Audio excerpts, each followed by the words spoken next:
When the officers arrived on scene, they encountered an adult male and Mr. Pelosi's husband, Paul. Our officers observed Mr. Pelosi and the suspect both holding a hammer. The suspect pulled the hammer away from Mr. Pelosi and violently assaulted him with it. A man is in police custody tonight, charged with severely beating the husband of Speaker of the House Nancy Pelosi. The attack happened at their home in San Francisco this morning. The Speaker was in Washington when the incident occurred. NBC's Chris Pallone shows us what police are learning. Police say they went to Speaker Nancy Pelosi's San Francisco home around 2:30 in the morning after getting a call requesting a wellness check. Inside, they found the Speaker's husband, Paul Pelosi, struggling with an intruder. Our officers observed Mr. Pelosi and the suspect both holding a hammer.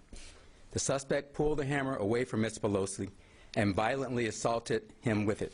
Officers tackled Pelosi's attacker and arrested him. They say he's 42-year-old David DePappy.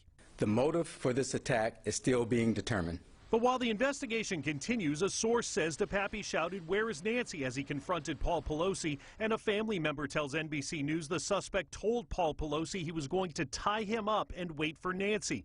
Paul Pelosi was able to dial 911 when the suspect wasn't looking. At the point that law enforcement understands that that was the motive, assaulting Nancy Pelosi, this will very likely become a federal investigation with the FBI taking the lead. Political leaders from both sides of the aisle have reached out to the Speaker to offer support. In a statement, the White House press secretary said the president is praying for Paul Pelosi and for Speaker Pelosi's whole family, adding the president continues to condemn all violence. And Senate Minority Leader Mitch McConnell said he was horrified and disgusted by the attack. The assault comes as threats against members of Congress have been on the increase. I don't care what party you are. I don't want to see anybody I know, Republican, Democrat, or far right, far left, hurt. And we all have to stand up to it. Despite being severely beaten, Paul Pelosi is expected to recover. DePappy is being held on several state charges, including attempted homicide and assault with a deadly weapon. While Speaker Pelosi has around-the-clock security protection, her family members do not. In Washington, Chris Pallone, NBC News.